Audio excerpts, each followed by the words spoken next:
Hello, my friend. I'm Paul. Welcome to Night of Tales, a quiet refuge for imagination and dreams.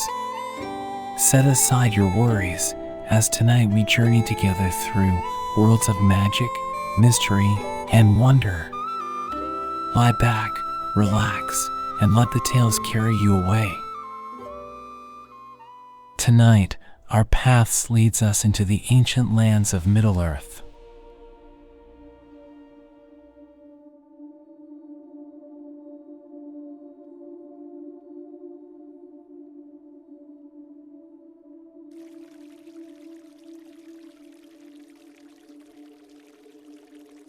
Deep beneath the roots of the world, where the stone bones of the mountains grind together in the dark, a heavy silence had fallen.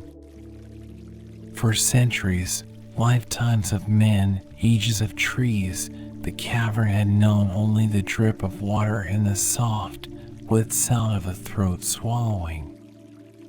But now, the black lake was still. The water was a mirror of obsidian, unmoving, holding its breath. The creature sat upon his island of stone in the center of the dark. He was a small, pale thing, barely more than a shadow against the rock. His large, luminous eyes, vast as lamps in the gloom, were fixed on the empty space in his hands. He patted his sides. He patted the small, ragged pocket of his goblin skin loincloth. Empty. It was empty.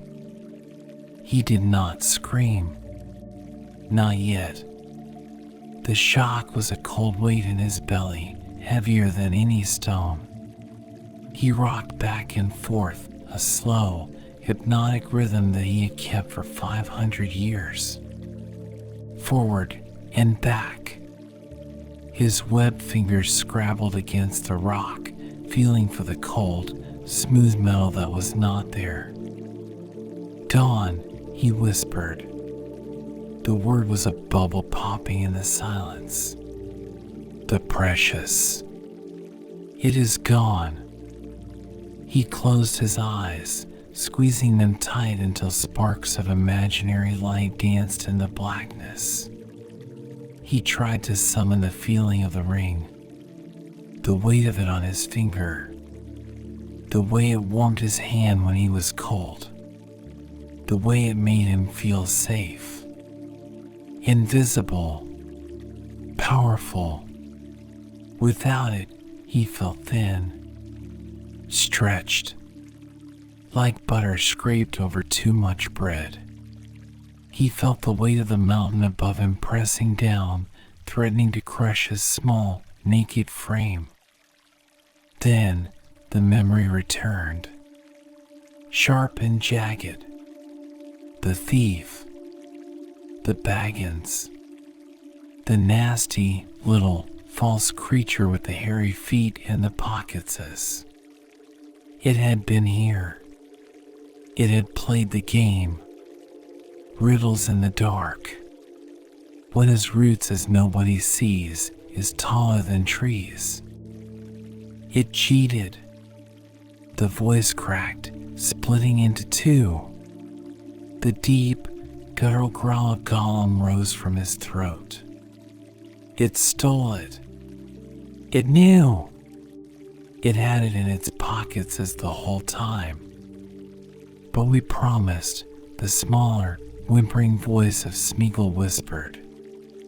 We promised to show it the way out. Thief! Gollum snarled, slapping the rock. Thief! We hates it. We hates it forever. The anger was better than the grief. The anger was hot. It thawed the ice in his veins. It gave strength to his wasted limbs. He slipped from the rock, sliding into the water without a splash. He was a master of this element. The water was his home, his cloak, his friend. It felt cool and slimy against his pale skin. He kicked his powerful, webbed feet, propelling himself through the ink-black depths. He swam to the shore of the cavern, pulling himself up onto the jagged slate. He shook himself like a wet dog, droplets flying in the dark. He lifted his head and sniffed. The air here was stale, smelling of old fish and goblin stench, but underneath it there was a faint, lingering scent. A smell of pipeweed. A smell of fear. A smell of hobbit. He began to climb. He moved like a spider, his long fingers finding perches in cracks too small to see. He hauled himself up the vertical shafts, his breath coming in short, hissing gasps. The stone scraped his chest. The dust clogged his throat. But he did not stop. He could not stop. The precious was moving away from him. Every second he delayed, the beautiful gold thing went further into the hostile world. He reached the back door. The great stone slab was ajar, broken by the goblins in their pursuit. A draft of air struck him. It was terrifying. It smelled of vastness. It smelled of pine resin, damp earth, and wind that had traveled over miles of open land. It smelled of the outside. He crouched on the threshold, shielding his eyes. Even the starlight was painful to him after so long in the deep dark. The world beyond was too big. It had no ceiling. The sky was an open maw, ready to swallow him. "We cannot," Smeagol wept, covering his head with his long arms. "The yellow face will burn us. The white face will watch us. We are afraid." "We must," Gollum hissed, forcing the legs to move. "For the precious. We must find the thief." He crept out. The ground was strange under his feet, soft needles, shifting pebbles, twisted roots that tried to trip him. He scuttled low, belly brushing the earth. The wind ruffled the few strands of hair on his head, sending shivers down his spine. He hated the wind. It touched him without asking. He tracked the scent. It was fading, confused by the tracks of wargs and goblins, but he found it. The thief had gone east, down the slopes, toward the great trees. He moved only by night. When the dawn began to bleed gray into the sky, terror seized him. The sun, the cruel yellow face, was waking. He found a hollow beneath the roots of an ancient pine tree. He dug into the loam, burying himself like a worm. He curled into a tight ball, knees against his chest, hands over his ears. He lay there all day, trembling as the sun warmed the earth above him. He could feel the light pressing against his eyelids, searing and bright even through the dirt.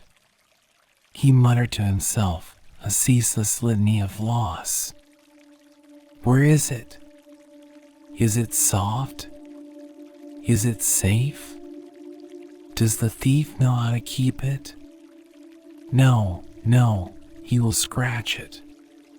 He will lose it. Nasty Baggins. As the sun finally set and the shadows lengthened, stretching like long black fingers across the forest floor, he emerged. He was hungry. His stomach was a hollow pit. He caught a beetle crawling on the bark and crunched it. It was bitter, but it was something. He looked east. The land dropped away into the valley of the Anduin. It was a vast, open emptiness. He felt exposed, vulnerable, a tiny speck of malice in a wide, indifferent world. But the pull of the ring was a hook in his heart, reeling him in. He took a step, then another. His pale eyes caught the reflection of the moon, glowing with a pale, green fire.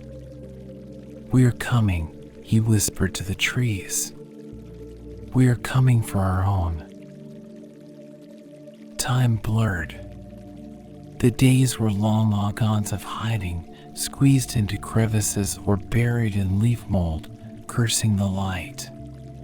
The nights were frantic bursts of running, sniffing, and hunting. The mountains were far behind him now, a jagged wall of gray teeth biting the western horizon. He had crossed the great river, clinging to a log, shivering as the cold current sought to drag him down. Now, the land had changed. The hard stone and the pine forests were gone. The earth had become soft, treacherous, and wet. He had found the marshes.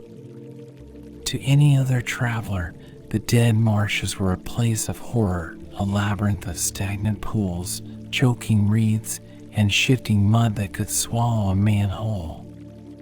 To Gollum, it was a sanctuary. "Nice water," he murmured, sliding his body into a dark pool. The mud oozed between his toes, cool and silky. Soft mud hides us, keeps us safe.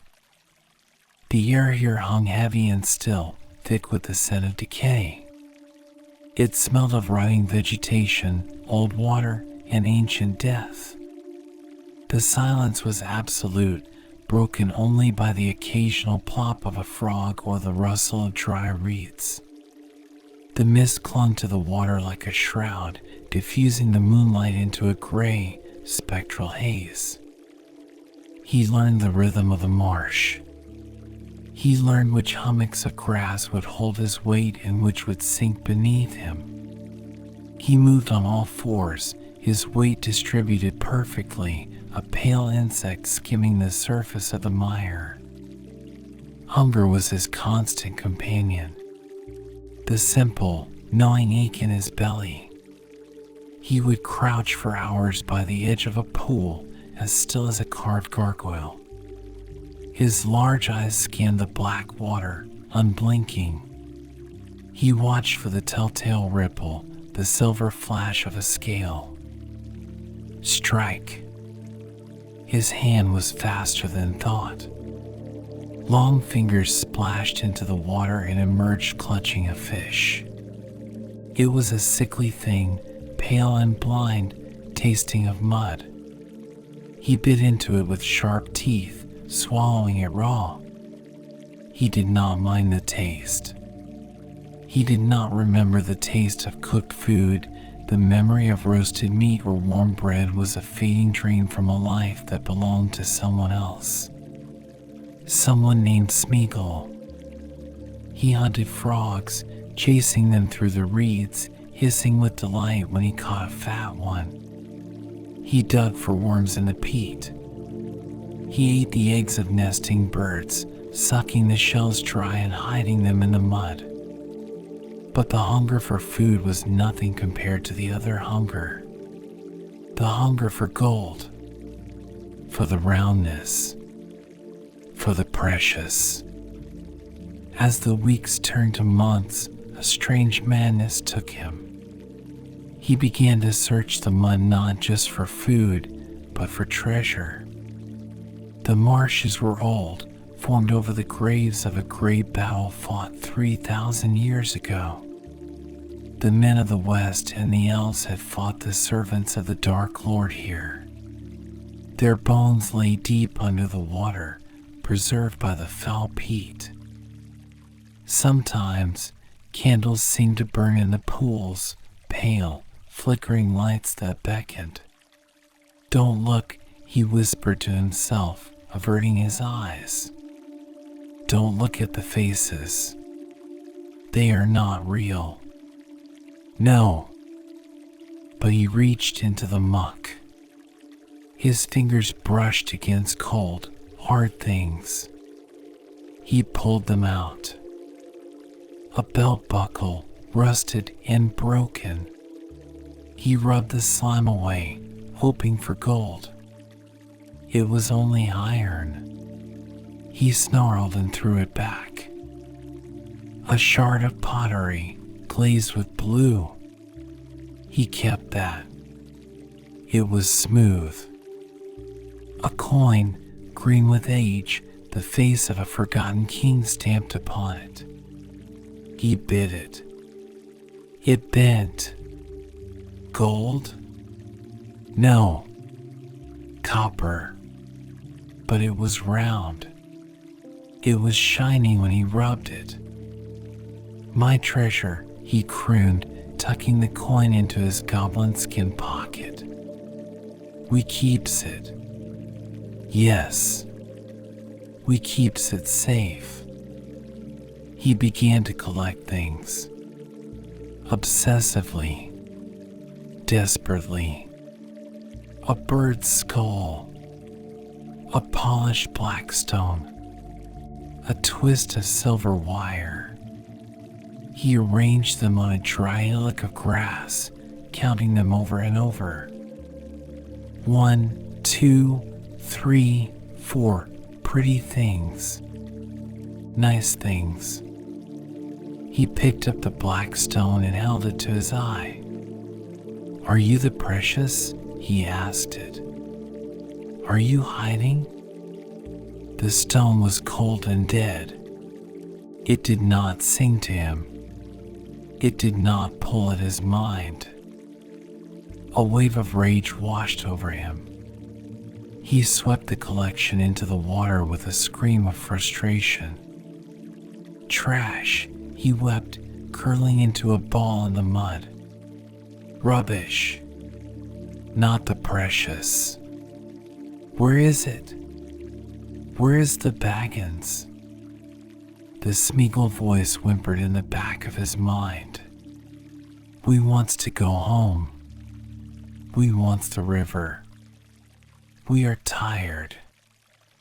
No home, the Gollum voice barked. No river. Only the search.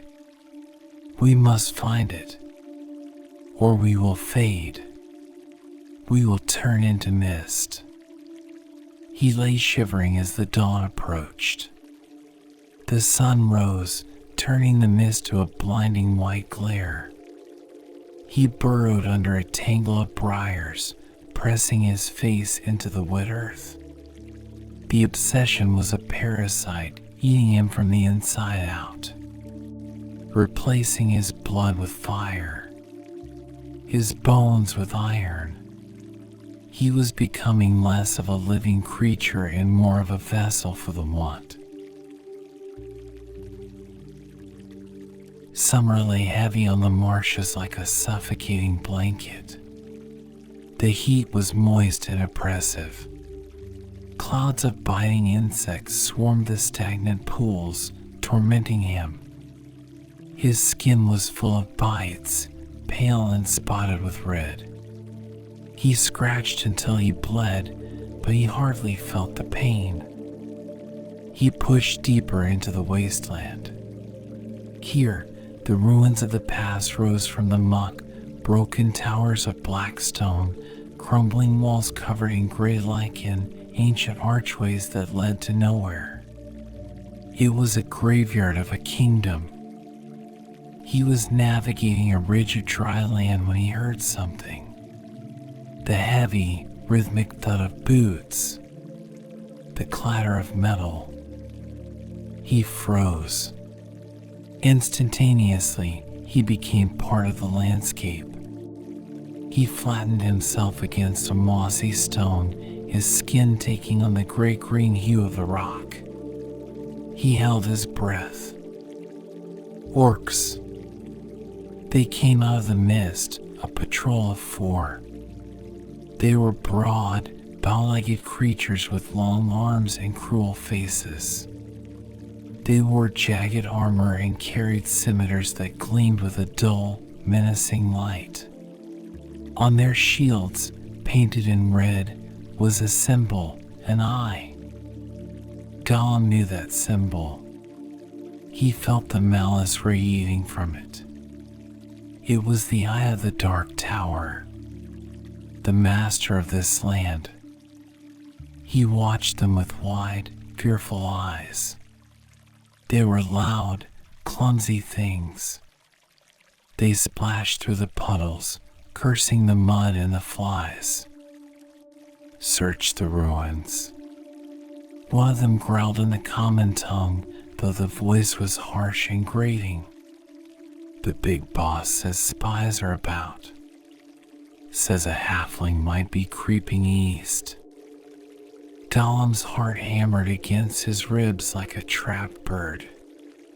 Halfling? Did they mean him? Or did they mean the Baggins? Did the Baggins come this way? Smeagol wondered, hope flaring for a moment. Is the precious near? No. Gollum sneered internally. They wants it. The eye, it wants it. If they finds it, we never sees it again. Never. The fear was cold water down his spine. He had to be more careful. He had to be a ghost. He shadowed the patrol for days. He was driven by a terrified curiosity. He listened to their talk around their campfires. He learned that the Dark Lord was searching for the ring. The realization terrified him, but it also validated him. The ring was important. It was the center of the world. And it was his. He hid in the ruins of an ancient watchtower. The stone floor was cracked, revealing a dark cellar beneath. He squeezed inside. It was cool and damp. He found old things there. A rusted helmet. A broken spearhead. He picked up the helmet. It was huge, made for a man of old. He put it on his head.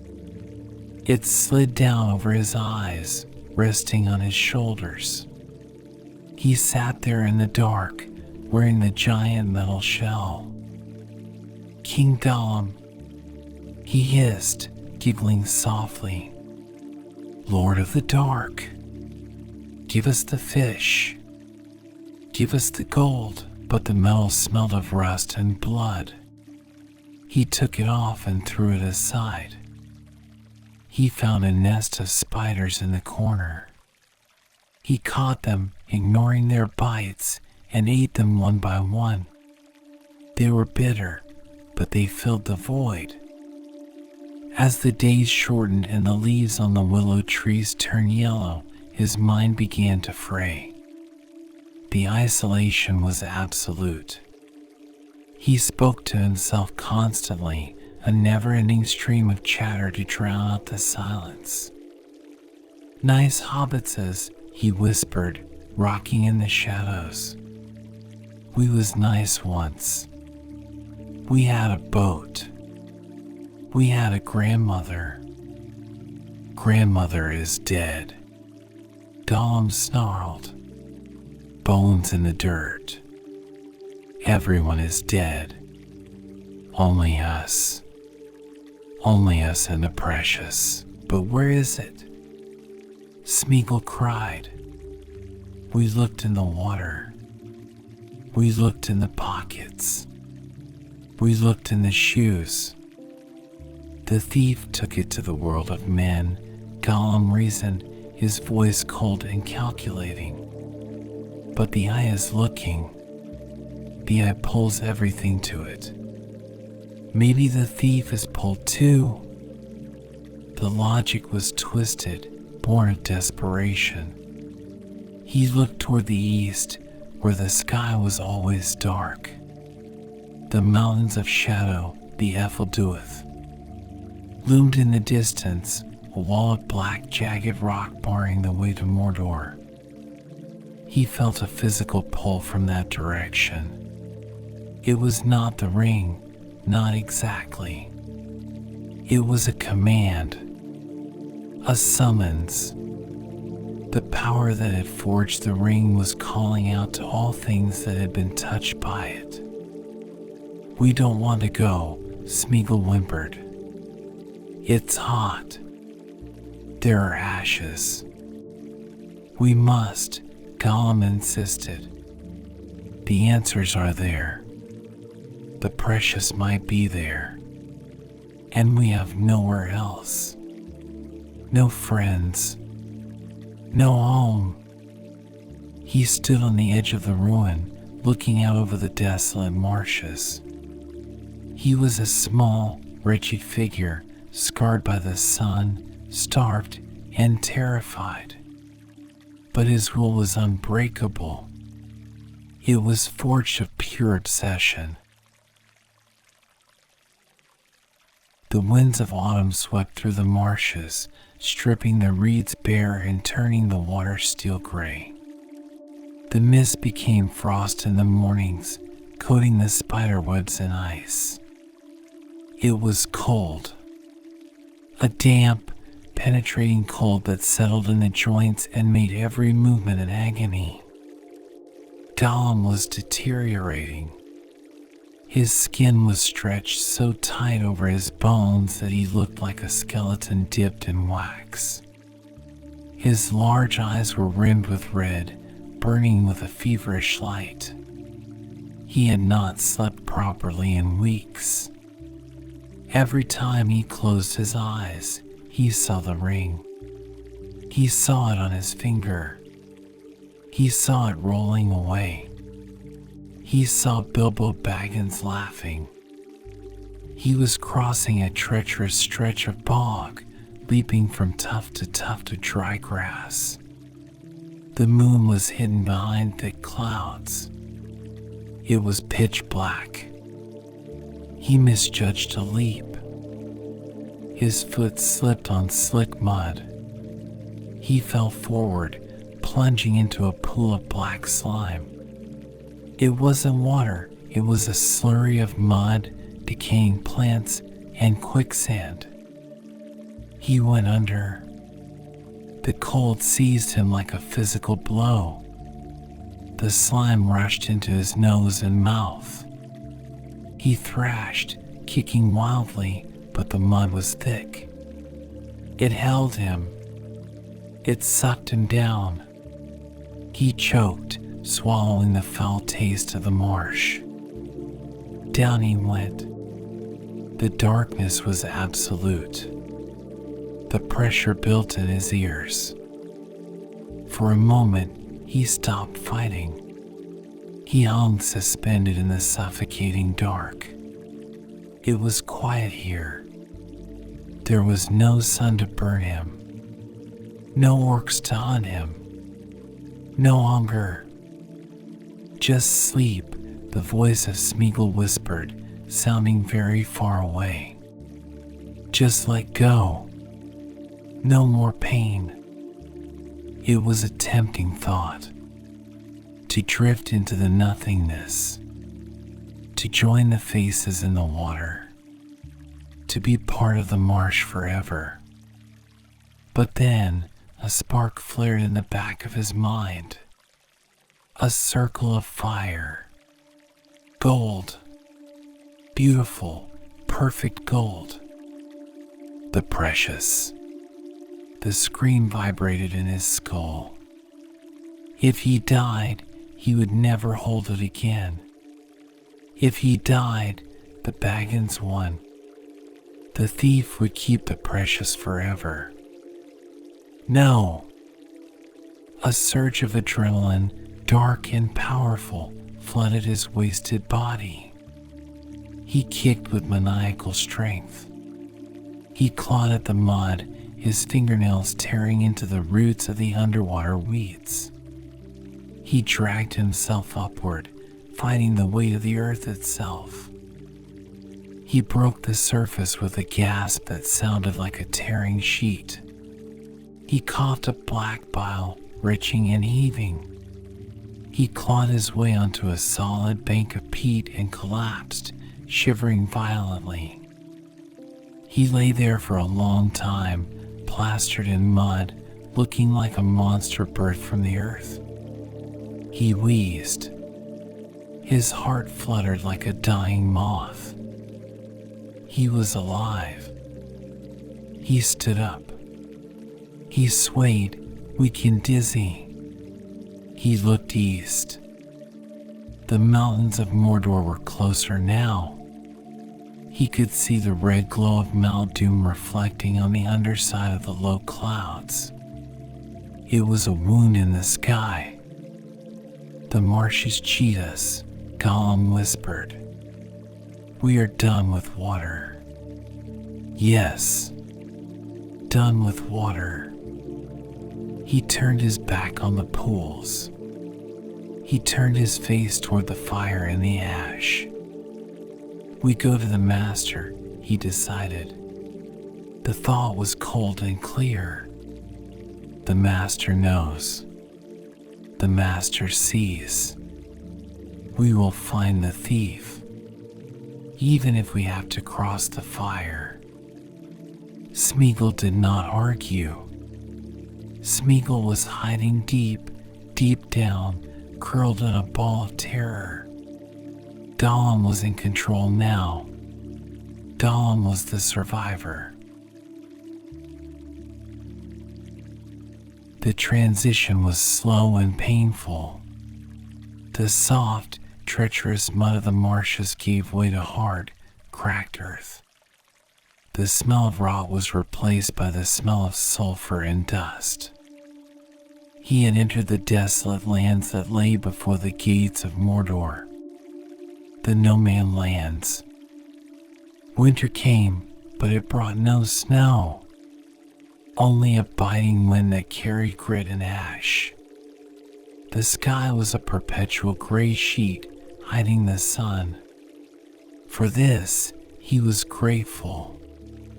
He could move by day now, scuttling like a beetle across the vast, gray plains. The ground was littered with slag and debris from the dark country. He cut his feet on sharp rocks. He left bloody footprints on the stones, but he did not look back. His flat feet hit the ground with a rhythmic cadence. He found no food here. No fish. No frogs. He survived on lizards he found under rocks and on the foul, brackish water that collected in shallow pits. He gnawed on dry roots that tasted of ash. He became even thinner, if that was possible. His ribs stood out like the bars of a cage. His head looked too large for his neck. But the fire of his obsession sustained him. It was a cold fire, burning without fuel. He reached the foothills of the Efelduath, the mountains of shadow. They rose up before him, a sheer wall of black rock that seemed to touch the sky. They were jagged, cruel, and forbidding. He found a path, a goat track that wound its way up into the gloom. He began to climb. The air grew thin. It tasted metallic. High above, he heard a sound that froze his blood. A high, piercing shriek. He flattened himself against the rock as a shadow passed over him. A winged Nazgul, a ringwraith riding the wind. He watched it disappear toward the dark tower. He felt a strange kinship with it. It was a slave to the ring, just like him. It was hollow, just like him. "Wraiths on wings," he whispered. "They are looking too. Everyone is looking." He found a small cave near the top of a pass. It was a fissure in the volcanic rock, dry and warm. He crawled inside, curling up on the stone floor. He was on the threshold of the land of shadow. He knew that pain waited for him there. He knew there were orcs and worse things. He knew the eye would see him. He knew he might be captured, tortured, but he could not turn back. The world behind him was full of light and elves and men who would despise him. The world ahead was dark, and he belonged to the dark. He sat in the silence of the cave. He closed his eyes. "We are close, precious," he murmured. "We can feel it. The power is here." He brought his hand to his face. He curled his fingers as if holding a golden band. He rubbed his thumb over the empty space. In the dark of his mind, he could feel the cold metal. He could see the inscription of fire. "My precious," he whispered. "It is ours. It is us." He rocked back and forth. Outside, the wind howled over the sharp peaks of Mordor, carrying the screams of forgotten things. Inside, the creature breathed slow and deep. He was resting, gathering his strength. Tomorrow, he would go down into the dark. He would walk into the land of fear. He would search every hole, every tunnel, every dungeon. He would never stop. Not until the end of the world. "We will find it," he promised the darkness. "We will find the Baggins. And we will take it back." The obsession was no longer a frantic hunger. It was a state of being. It was the only thing that was real. He lay his head on the stone. He stared into the blackness, his eyes wide and glowing. He did not sleep. He only waited. And the silence of the mountain waited with him.